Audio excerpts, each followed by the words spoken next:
토트넘과 맨시티 선수들이 상대 페널티 박스 안에서 어느 수준의 터치를 기록했는지만 봐도 이 경기에서 토트넘이 얼마나 공격에서 무력했는지를 알 수 있습니다. 안녕하세요, 축구보는 기자입니다. 토트넘이 맨시티와의 리그컵 결승에서 굉장히 무기력한 모습을 보이며 패배했는데요. 오늘은 왜 토트넘의 공격이 무딜 수밖에 없었는지에 대해 분석하는 영상을 준비했습니다. 토트넘은 후방에서 빌드업을 할 때 이와 같은 모습을 취했습니다. 토트넘은 3미들이었지만 이중 로셀소는 다른 두 미드필더들에 비해 상당히 높은 위치에 있었어요. 그래서 토트넘의 후방에는 이렇게 6명만이 남게 됐습니다. 반면 맨시티는 토트넘과 똑같이 6명의 숫자를 전방에 배치하면서 후방 빌드업을 적극적으로 방해했는데요. 동등한 숫자였기 때문에 토트넘 후방을 상대로 완벽하게 1대1로 붙을 수가 있었습니다. 볼이 진행되는 방향에 따라 전체적으로 한 칸씩 움직이면서 오히려 볼이 있는 지점에서는 토트넘보다 많은 숫자를 확보하기도 했습니다. 당연히 토트넘이 짧은 패스를 통해 뭔가를 만들어내기란 매우 힘들었어요. 숫자가 하나 더 많아도 맨시티의 선수들을 상대로 전개가 될까 말까 한데 동등 혹은 더 적은 상황이었으니 말입니다.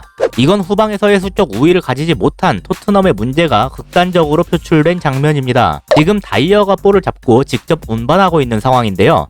토트넘 진영임에도 불구하고 다이어 주변에 오히려 맨시티 선수들이 더 많다는 것을 알 수 있습니다. 당연히 다이어가 볼을 줄 수 있는 대상도 없었죠. 여기에서 다이어가 적극적으로 볼을 몰고 전진하는 것 자체는 나쁘지 않은 선택이었다고 생각합니다. 센터백이 순간적인 전진을 통해 맨시티의 최전방 선수 중 하나를 벗겨낸다면 토트넘에게 한 명씩 프리맨이 발생하리라 기대할 수 있었기 때문입니다. 이 경우 데브라이너가 다이어로부터 윙크스에게 향하는 패스기를 막는 장애물이었기 때문에 얘만 떨쳐낸다면 윙크스에게 향하는 패스기를 확보할 수 있었을 겁니다. 다만 시도 자체는 괜찮았지만 데브라이너를 떨쳐내지는 못했는데요. 데브라이너가 다이어의 순간적인 전진에도 재빠르게 반응하면서 윙크스에게 향하는 패스킬의 차단을 계속해서 유지했기 때문입니다. 그래서 여전히 다이어가 안전하게 볼을 보낼 수 있는 루트가 확보될 수 없었습니다. 그나마 전진을 통해 이쪽 공간이 열려있기는 했는데 이걸 활용하지 못한 점은 아쉬웠어요. 만약 윙크스가 한 발 빠르게 이 공간을 점유했다면 줄 수도 있었겠지만 그렇지는 못했습니다. 다이어의 전진은 답답한 토트넘의 빌드업의 해결책이 될 수도 있었지만 그것이 막히면서 오히려 상황을 더 악화시키는 수가 되고 말았습니다. 뒤에 있으면 그나마 골키퍼에게라도 볼을 보낼 수 있었을 텐데 이제는 데브라이너의 압박 때문에 골키퍼에게마저 볼을 보내기 힘든 상황이 됐기 때문입니다. 결국 다이어는 그나마 앞에서 공간을 확보하고 있는 로셀소에게 볼을 투입하기로 결정했는데요. 만약 투입이 된다면 공격으로 나설 수 있었겠지만 이 패스가 마레즈에 의해 차단당하고 말았습니다. 그래서 토트넘은 바로 대위기에 빠지게 됐어요.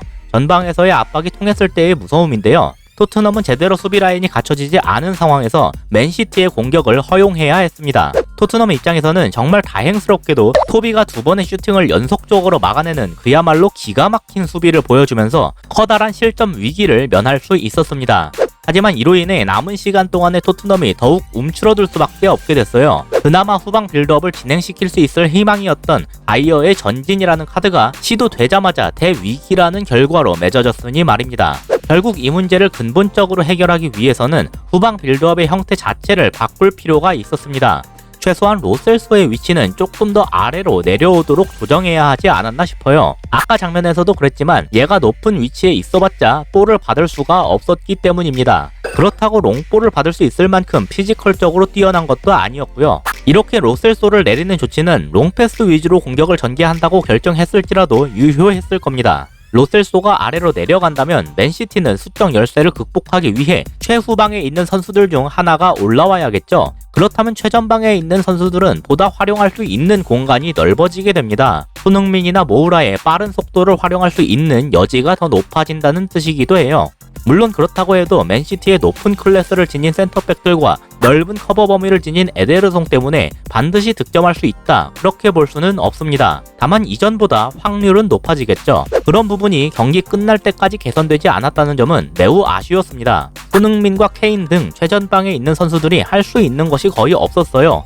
애초에 볼 투입 자체가 안 되니까 경기에 영향력을 끼칠래야 끼칠 수가 없는 구조였습니다. 이건 양팀 전체 선수들의 터치맵인데요. 토트넘과 맨시티 선수들이 상대 페널티 박스 안에서 어느 수준의 터치를 기록했는지만 봐도 이 경기에서 토트넘이 얼마나 공격에서 무력했는지를 알 수 있습니다. 이상으로 토트넘이 왜 공격적으로 무력했는지에 대해 분석해봤습니다. 다음 편에서는 수비 방식에 대해 다루도록 하겠습니다. 시청해주셔서 감사합니다.